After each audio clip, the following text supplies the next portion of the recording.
Right. You ready, Adam? Yeah, over to you, mate. Happy days.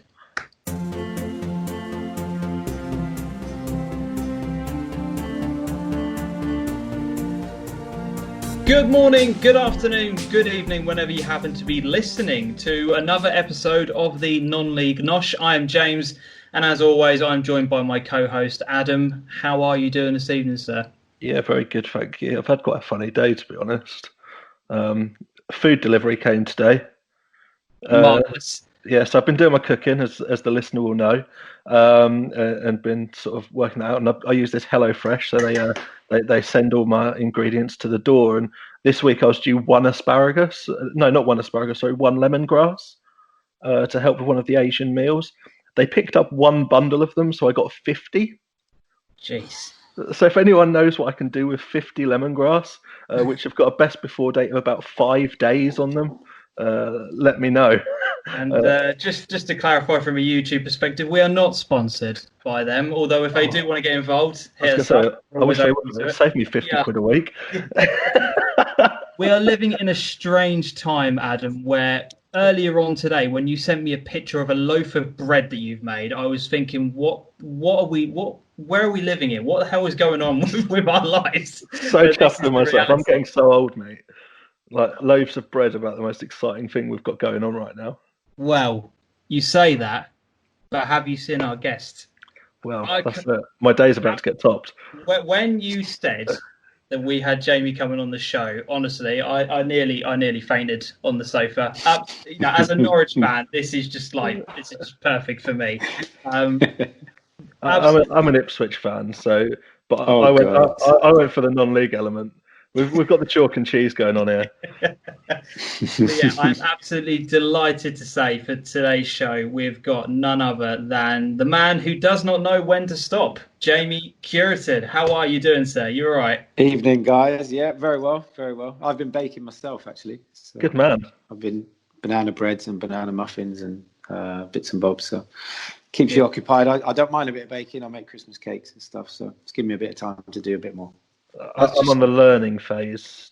Yeah, I'm still learning, but I've done a few. And, they're not bad. The banana muffins went down well with the family. So you're on the spaghetti hoops on toast phase, aren't you, James? Do you know what? Even that's a bit of a challenge. I think cereal into a bowl is more my kind of expertise at the moment. I don't really progress beyond that. But I was just going to ask, obviously with everything that's going on, we won't mention the name of it, blah blah blah. But how are you coping, Jamie, at the moment? It's a question we ask everyone right from the get go. How are you finding lockdown at the moment? Yeah, not too bad. My days go fairly quick. I've got a nearly 5-year-old who takes up a lot of my time. Very active boy. So we've been doing schooling with him sort of early morning. Then we tend to go out for a sort of hour or so stroll, wander around the countryside for a bit, come back, and then the day by sort of 2:00, 3 the day seems to go fairly quick. So I do a lot of exercise. I haven't been running a lot. I've been sort of having a little break, to be honest, resting the legs and just doing more gym stuff at home. Just staying active, reading. Started doing bits around the house, but then the weather got a lot better, so I've been sort of scrapped that for a bit. I've said to the missus, we'll leave that until it starts raining. So yeah, just generally active, watching the little one play sort of computer, and I'm okay. I'm quite a positive sort of guy, so I tend to, as long as I'm active and I have a structure and a plan, then I'm all right. I'm not too bad. I mean, obviously my season would have been ending fairly soon, so I would then have May, June off anyway, and literally do nothing. So that's just started a little bit earlier. As long as I can get out and do my bits and bobs, I'm not too bad. And there will be an end to it. So you just got to take it, get on with it. So I'm not one of them that gets too sort of down and claustrophobic, to be honest. I can, even if it starts raining, I'll watch films, play computer, I'll get on with it. So I'm okay. I'm all right at the moment. Yeah, I think so. Yeah, I'm not too bad. Adam will know all about having the little one running around and trying to keep up with them. It does take a lot of your day, Adam. Yeah, like literally today, I don't know what's been wrong with my little one. I opened both doors that go through our passageway, and he's been doing laps literally all day long. It's great. You don't tend to realise the time as well. I think the time flies as long as you're occupied. My little one, he doesn't leave me alone. We're either outside doing this, kicking balls on his scooter. So before you know it, a few hours of the day's gone, and you haven't really thought about it. And I think as long as you sort of have structures and plans, you're not just sat there literally looking at the clock counting down. Then normally the day goes fairly sort of structured for me. We're not too bad at the moment. I think that's a big lesson for the way things are at the minute. I mean, we spoke the other night about how like mental health can be affected when things like this go on. And you are right. As soon as you get structure in your day and you have a plan, well, all of a sudden everything becomes easier and the days pass by. I've had other days where I've got to midday and it feels like 4 days have passed. Because everything is so slow and you just don't know what's going on. So it does make a big difference. Yeah, I think so. Yeah, the planning is sort of key, definitely. That is part of a reason why we're continuing to do these podcasts, isn't it, Adam? We want to give something guys can listen to this for an hour or so, just kind of fills up your day, just makes it go a little bit faster. So, completely agree with that. Before we get into kind of the main topics that we go through, we always start these off. And no, Adam, before you ask, I have not got any new questions. These are the set questions. Let me down. That everybody gets asked. If you want to find some, Adam, I'll happily do the next batch of questions. That's absolutely fine, mate. We always ask these just to kind of loosen everyone up, just to get to know you. Okay. So, pub, bar, or club? Oh, wow. I would say now more of a bar with the missus, really, more of a bar-y than anything. A long time ago, it would have definitely been a club, but I'm more sort of bar. We tend not to. I don't really go out loads anymore, sort of. So it'll only be for a bar with the missus or maybe a pub lunch on a Sunday. So probably more bar. Happy days. Chinese or Indian? Oh, I've switched now. I'm more Indian. I used to be Chinese, but I've switched to more Indian at the moment. That's just at the moment. I go through phases, but let us down. We're team Chinese over here. No, Jamie, you would not let us down at all. Right choice. Tea or coffee? Oh, coffee all day long. I have about 6-7 cups a day. So I'm on my 4th already. So I'm on a green tea at the moment. So I do vary it, but all day long. I wake up and it's the first thing I have cup of coffee, black as well. So good man. This one, coffee drinker. This one caused a massive debate last night. We asked somebody their favourite biscuit to dunk, and his answer was that you don't dunk a biscuit. It's not right if you dunk a biscuit, and I nearly lost it. So you let Luke Chadwick get away with calling a club a biscuit. It's a chocolate bar. Well, I'd say it's a chocolate bar with a biscuit in it. It's not a biscuit. No. It's a posh man's biscuit. It's a posh man's biscuit. If that's what you're having as your biscuit. Oh, I don't know. I'm sort of a digestive would be sort of up there, and then I don't mind like a chocolate hobnob, something like that. That's Adam's go-to. That's mine all day long. Adam's go-to. Instagram or Twitter? Oh God, I sort of use them both really. I haven't got. I'd say I look at Twitter more.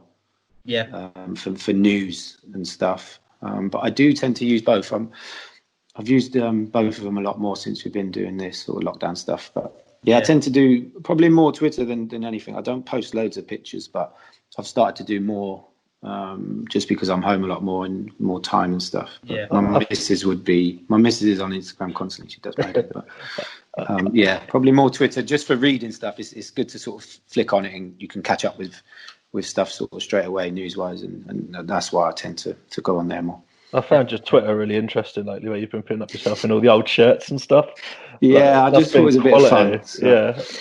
Yeah, we've only got to my second club, so we've still got quite a few to go. Because I've been doing home and away shirts. So I, for some reason, I've got so many as well. I've got a few that I haven't got, and I had a few away shirts I didn't have. But I've looked through, and I tended to keep so much. So at Bristol Rovers, I had about 8 shirts. I think home aways. I had shorts. Wow. So we're on to Reading today, but some of them are framed, which are sort of my special ones. So today's one was framed, but I've got something different tomorrow. It's not a kit, but it's something that I wore at Reading. So that'll be getting worn tomorrow. So it's to do with football, but it's not a football kit. So that'll be tomorrow. So I thought it'd nick a trophy or something. No, I've got a few medals, but I nicked a trophy now. But it's just a bit of fun. I just thought it would bring back memories for fans. It's like a while ago, and then obviously come back through. So a lot of sort of Norwich Rovers fans that see me a long time ago, and you put up a certain shirt, and they have a certain memory of that shirt, whether I'm playing in it or some, a certain game. And I thought it was quite nice. And I've had so many messages about, do I want to sell this? Would I sell that shirt? So I've got a few sort of long sleeve and short sleeve ones from sort of back in the day. So I might do, maybe even I do stuff for charity. I'm not sure yet. But I'll wait till I sort of finish off. It's still got quite a while to go, so we'll see at the end of it. Have you seen those tweets that are going around at the minute where it's just a shirt and it's like, who's the first player that you think of when you see this shirt? Yes. Like some of them are like, they put up the England away one from Euro '96 the other night. It's just Gareth Southgate after he missed that penalty, isn't it?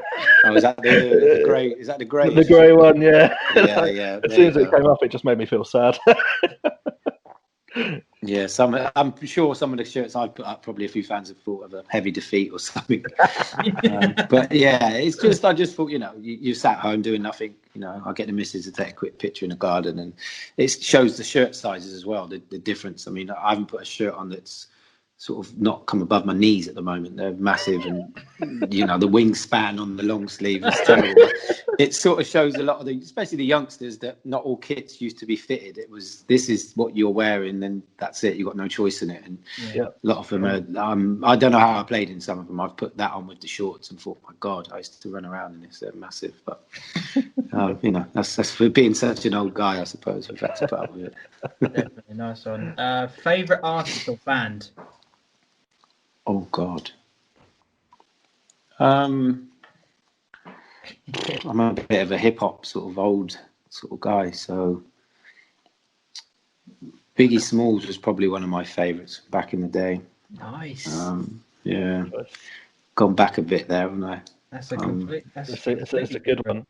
It's a good left-field answer, that. I mean, I grew up, obviously, sort of 80s, 90s, sort of with my music years growing up, so hip-hop was a big sort of influence on. I used to listen to loads of it, so I like new stuff and whatnot, and obviously new bands and different music. But probably he's up there definitely. Threw me a bit on that one. Well, the next one might throw you as well. Favorite TV program? If you don't have one, we can move on, because a lot of people don't have favorite TV programs. I have to say, I don't watch normal telly a lot. So I watch a lot of series. If I watch normal telly, it'd be a new series that's on. I don't tend to watch soaps, so things like that. As I've got older, I watch a lot of food programs and stuff. So boring with the missus. I'm more of a sort of a series guy now. I don't tend to watch loads of sort of normal TV, I suppose. No. I mean, I just finished Ozarks, which was very good. Just started that. Yeah, I've finished that. Very good. Addictive TV, isn't it? Yeah, so we like that. Stranger Things. So I'm one of them. Any sort of series, me and the missus sit down. But general telly, we put the little one to bed, and by the time he goes to bed, it's not loads on. So so especially at the moment. But I've never been sort of EastEnders stuff. I used to watch stuff, but now no, we're not really normal telly. No, fair enough. Your favourite film then? Do you have a go-to? Oh blimey, I've got loads. I don't know if I can pick one off the top of my head. I'm trying to think. This is tough. It's too many. Don't want to be too sort of predictable either. Well, we had the what was the one from last night, Adam? Shawshank Redemption. Yeah, so that's up there, but that's very predictable. That most people would say that. That and Trainspotting together, isn't it? Yeah.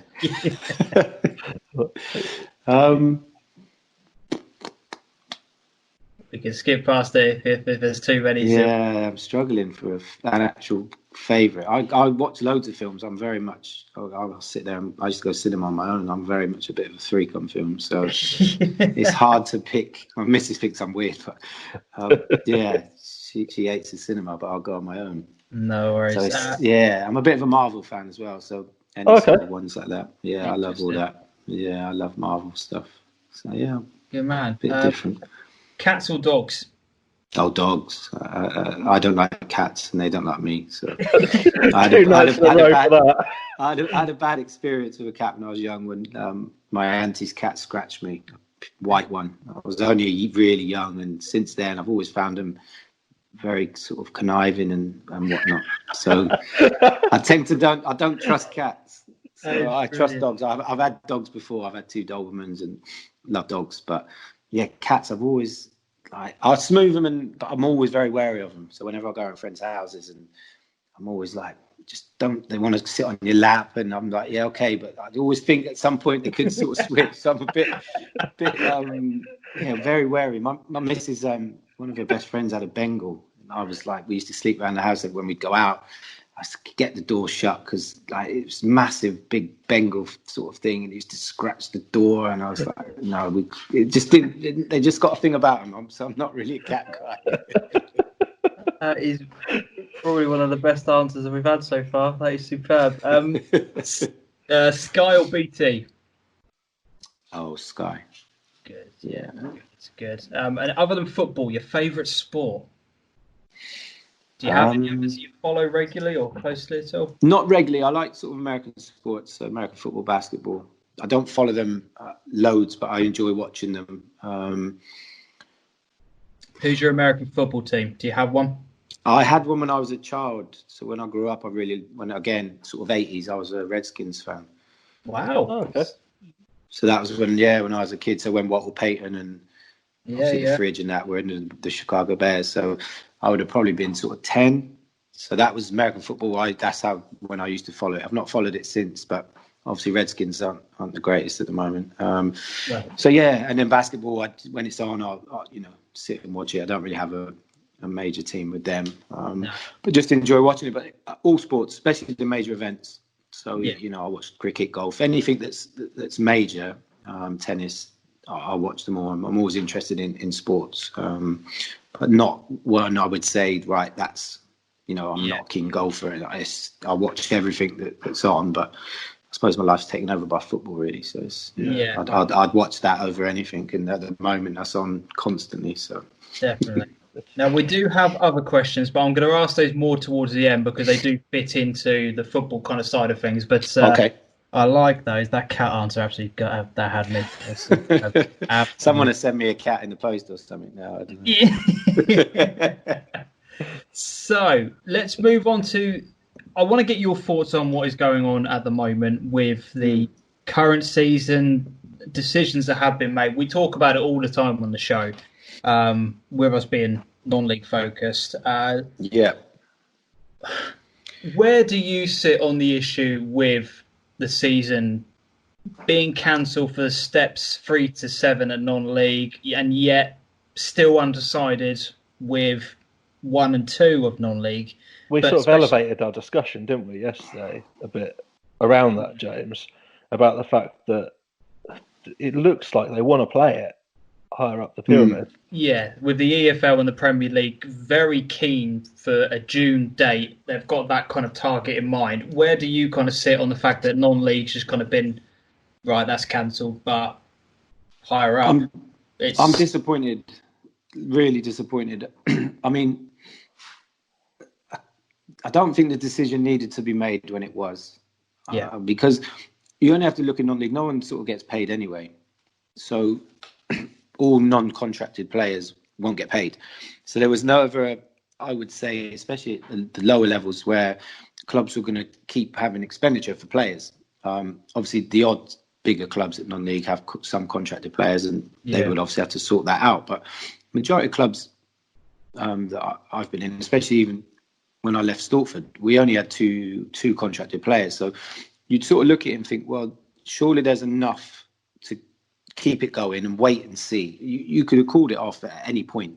There was no need to sort of abandon it straight away, because I know financially clubs are obviously missing out on the income that comes in. But if they've not got loads going out, then, really I thought they could have left it, because at the end of this month, the season would have ended anyway. Yeah. So you might as well have waited, I think, till when the season would have ended and, seen what happened, because I just think it's unfair, especially when you look up the leagues, when you've done it from a certain step down, but not the rest of non-league. I just think you should have waited maybe a bit longer. I don't see the point, because if it does start in June, we had 9 games to go at Hornchurch. We could have done that in a month comfortably. some teams you play Saturday, Tuesday every week. One week you might have to play 3 games. I think everyone would have been happy with that, and you could have banged the season out in a month. Say 5 weeks with the playoffs, and you'd be done by July. You only then have to have a slight break, and you can roll in sort of maybe middle of August, end of August, and then catch your games up during the season anyway, because we play every midweek. So I just think that it's disappointing, especially for clubs that were flying high, clubs that had maybe pushed their budget to go up, and all of a sudden you're saying, well, no, that's it now. Enough's enough. These clubs might never get this opportunity again, and they've spent a massive amount of money to get in these positions, because it's like a non-league. If you're flying after Christmas, budgets go up, people throw money.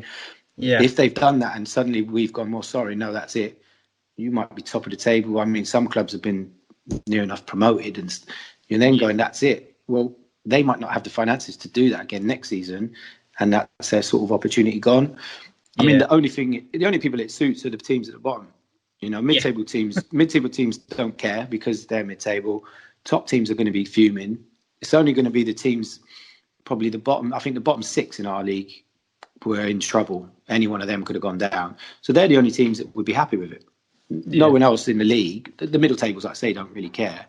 And then the top 8 teams who've got a chance of going up in playoffs or automatic, they're going to be the ones it affects. So it really only affects probably massively the top teams. The bottom teams are going to be buzzing because they don't go down.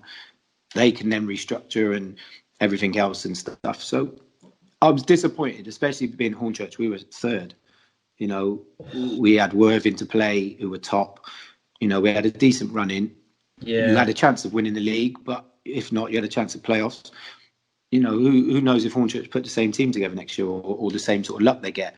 These sort of opportunities a lot of the time only come around every now and then. And I just think it's a poor showing. I mean, Worthing was 7 points clear in our league. So they must be thinking, they might not ever get the same team again. And so it's disappointing that they've done it, especially when there was only 9 games left and literally you could bang them out in 5 weeks. So if suddenly they go, right, here you go, you can start in June, we could have got going, I think. And the season would have ended near enough the same time. Well, you'd be starting the same time next year anyway. So, I would have been happy to have done that. And it's frustrating that you play 30 odd games and then someone goes, well, no, and that's it. Enough's enough. I found it quite difficult to accept myself. I'm affiliated and work for Stowmarket Town. They're 15 points clear at the top. There you go. And so when I've come out and say, I don't agree with the season being ended in the way it was, it's like, well, you would say that you're at the top of the league. But I think there's more to it than that.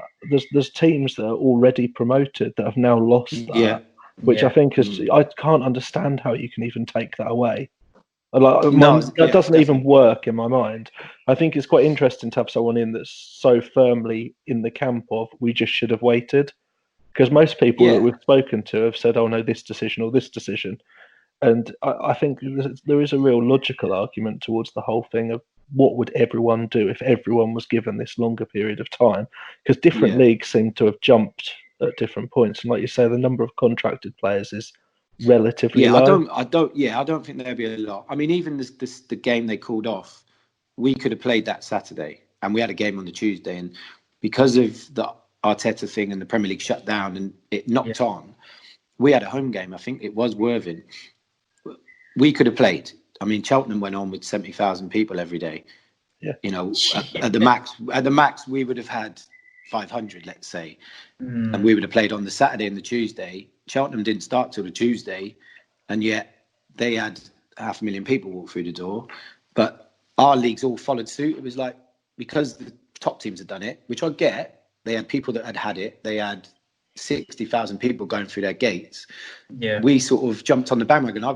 We'd been training, and all of a sudden our game was called off on the Saturday because there was a knock-on effect, and it just seemed, obviously, I think the National League played, or National League South, one of them played on that weekend, didn't they? Yeah, they did. And we followed suit. No, they didn't. We could have played, and it was like each league had their own decision to make, and it was like no one wanted to be the one who was different. Apart from, obviously, I think it was the National that they played, and we could have done that. And then all I look at is think, well, what is it going to cost? Has it cost you any less by stopping it now to opposed to waiting until the end of April. Have you paid anyone any different? Like I say, because there's not many contracted players, even though you've stopped the season, you're still going to have to work out with them. Are they going to not get paid, or are you going to have to furlough them or whatever? You could have done that without cancelling the season. So I don't think anyone's would have lost any more money by letting it carry on and waiting. To me, it makes no sense, because with obviously the Football League, they're all contracted. Yeah, you're going to have to pay, so you need to set something out. But with our league, most of the players that you have in your squad don't get paid. So you cut in the season, that's it. Since the league got stopped, I've not been paid.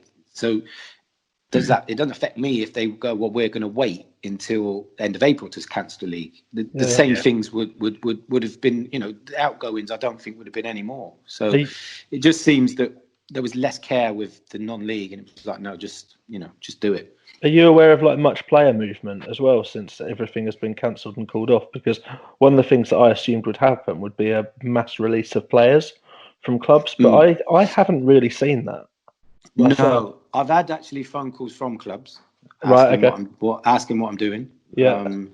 Because obviously I'm non-contracted, so I suppose you become a free agent. And I've spoke to other players who I know, and they've been offered deals as well. So I thought that it would stop. Now the season's ended, I thought teams would maybe take their time. But from what I'm hearing, clubs are contacting players and trying to sort deals out.